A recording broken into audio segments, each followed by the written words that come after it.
வணக்கம், welcome to Kiruthika's recipe. நான் கிருத்திகா காளிங்கராஜ். இன்றைக்கி ஈஸியாக குலோப்ஜான் செய்வது எப்படின்னு பார்க்கலாம். இதில் நான் ஒரு 175 கிராம் ரெடிமேடு குலோப்ஜான் மாவு வந்து நான் ஆட் பண்ணிக்கிறேன். இப்போ வந்து மாவு வந்து நம்ம பாலில் தான் வந்து பிசைய போகிறோம். அதனால் வந்து இப்போது ஒரு 175 கிராம் மாவுக்கு வந்து ஒரு 1/4 டம்ளர் பால் வந்து நம்மளுக்கு தேவைப்படும். கொஞ்சம் கொஞ்சமாக பாலை வந்து நம்ம ஆட் பண்ணி பிசைஞ்சுக்கலாம்.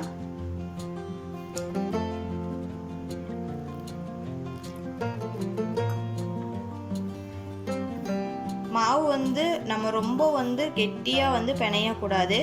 கொஞ்சம் மெதுவாக, அதாவது லைட்டாக வந்து இது பண்ணி நம்ம பிசையணும். ரொம்ப ஹார்டாக வந்து நம்ம பிணைஞ்சிடக்கூடாது.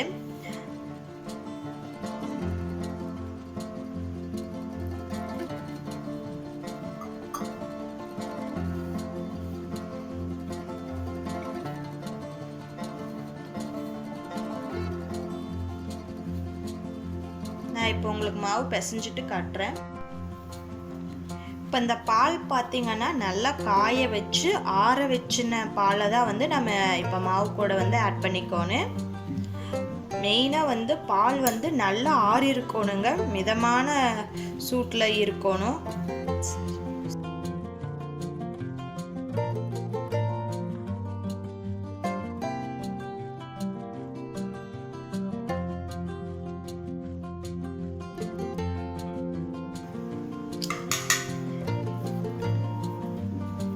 மாவு பாருங்கள், இந்த மாதிரி சாஃப்டாக வந்து நம்ம பிணைஞ்சிருக்கோன்னு. இப்போ இது வந்து ஒரு 5 நிமிஷம் வந்து நல்லா ஊறட்டும். இப்போ ஒரு மூடி போட்டு நம்ம மூடி வச்சிடலாம். இப்போ வந்து சர்க்கரை பாவு வந்து நம்ம ரெடி பண்ணிடலாம். அதுக்கு ஒரு பாத்திரத்தை வச்சு இப்போ 175 கிராம் குலோப்ஜான் மாவு எடுத்துருக்கோம். அதுக்கு வந்து ஒரு 700 கிராம் சர்க்கரை வந்து கரெக்டாக இருக்கும். அதே ஈக்குவல் தான் வந்து நம்ம தண்ணியும் ஆட் பண்ணணும். இப்போ நம்ம சர்க்கரை எவ்வளோ ஆட் பண்ணியிருக்கோமோ அதே அளவு தான் வந்து நம்ம தண்ணியும் ஆட் பண்ணிக்கணும். இப்போ சர்க்கரை ஃபுல்லாக வந்து நல்லா கரைஞ்சிருச்சு. இப்போ இந்த ஸ்டேஜில் வந்து ஒரு 2 ஏலக்காய் வந்து நான் நல்லா தட்டி வச்சுருக்கேன். அதை வந்து நான் இப்போ ஆட் பண்ணிக்கிறேன். நீங்கள் ஏலக்காய் தட்டி வச்சதும் ஆட் பண்ணலாம், இல்லை பொடியும் ஆட் பண்ணிக்கலாம். இது பார்த்தீங்கன்னா கரெக்டாக வந்து இப்போ மீடியம் ஃப்ளேமில் வச்சுட்டு ஒரு 5லேருந்து ஒரு 10 நிமிஷம் வந்து நல்லா வந்து மீடியம்லேயே வந்து நல்லா கொதிக்கட்டும்.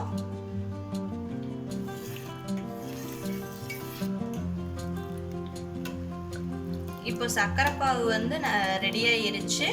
இப்போ கடைசியாக வந்து ஒரு 2 சொட்டு வந்து எலுமிச்சம்பழச்சாறு வந்து நம்ம ஆட் பண்ணிக்கலாம். இது எதுக்குன்னா வந்து சர்க்கரை வந்து குலோப்ஜானில் வந்து சர்க்கரையாக ஆகாமல் நல்லா இருக்கும். அதுக்காக வந்து நம்ம 2 சொட்டு வந்து எலுமிச்சம்பழ சாறு வந்து ஆட் பண்ணியிருக்கோம்.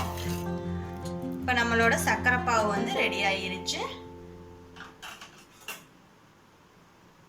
இதில் வந்து நீங்கள் கொஞ்சம் குங்குமப்பூவும் ஆட் பண்ணிக்கலாம். வேணுன்னா குங்குமப்பூவை ஆட் பண்ணிக்கலாம். நான் இன்னைக்கு வந்து குங்குமப்பூ வந்து ஆட் பண்ணலை.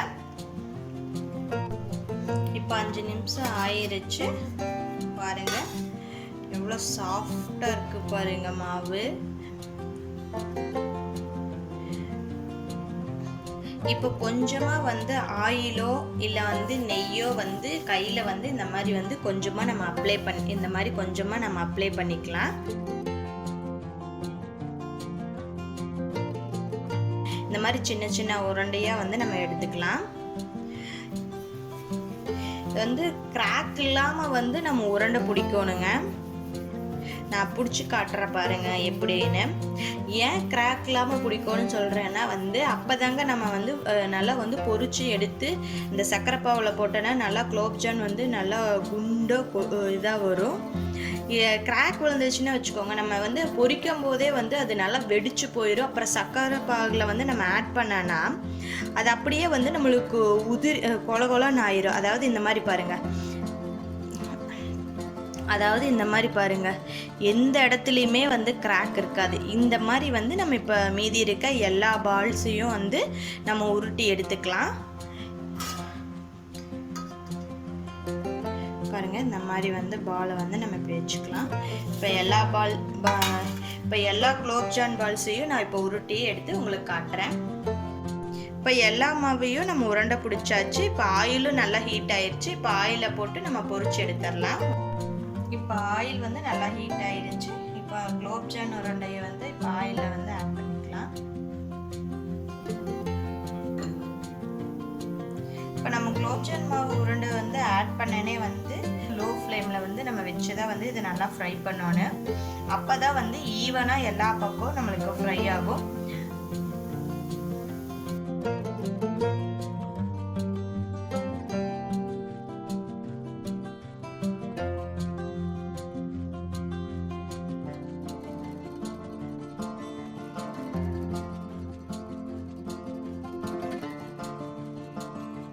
இப்போ குலோப்ஜான் பால்ஸ் வந்து பார்த்தீங்கன்னா எல்லா பக்கம் ஒரே மாதிரி வந்து நல்லா வந்து கோல்டன் கலர் ஆயிருச்சு.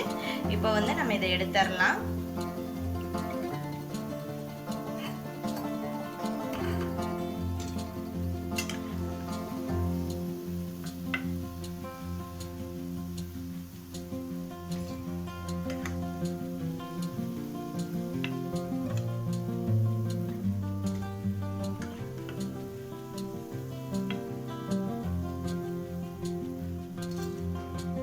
நீங்கள் இந்த உருண்டை வந்து நல்லா கிராக் இல்லாமல் நீங்கள் வந்து உருட்டினா மட்டும்தான் வந்து இந்த மாதிரிங்க நீங்கள் ஆயிலில் பொரிச்சாலும் இந்த மாதிரி ரவுண்டாக வந்து நல்லா வந்து நம்மளுக்கு உடையாமல் வரும்.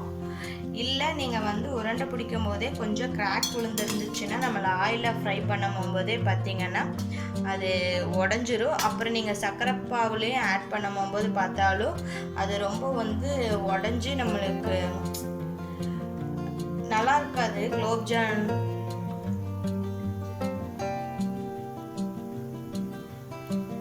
முடிஞ்ச அளவுக்கு கிராக் இல்லாமல் வந்து நம்ம மாவு வந்து நல்லா உருட்டி எடுத்துக்கலாம்.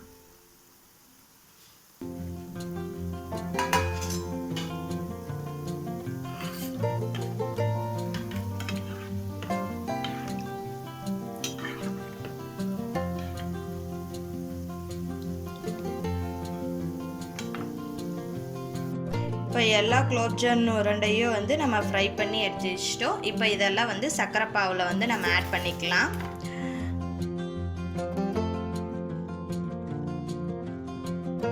ஆட் பண்ணிக்கலாம்.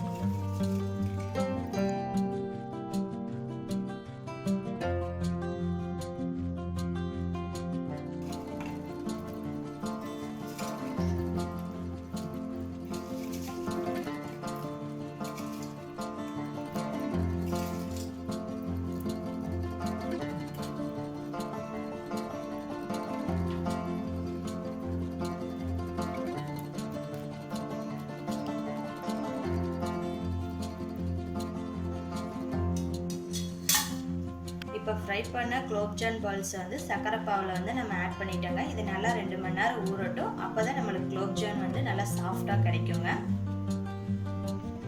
குலோப்ஜான் ரெடி ஆயிருச்சு. இது உங்கள் வீட்டில் ட்ரை பண்ணி பார்த்துட்டு உங்கள் ஃபீட்பேக்கை எனக்கு கமெண்ட் செக்ஷனில் சொல்லுங்கள். இந்த வீடியோ உங்களுக்கு பிடிச்சதுன்னா லைக் பண்ணுங்கள், ஷேர் பண்ணுங்கள், மறக்காமல் சப்ஸ்கிரைப் பண்ணுங்கள். அப்படியே பக்கத்தில் இருக்க பெல் பட்டனை கிளிக் பண்ணுங்கள். Thank you friends.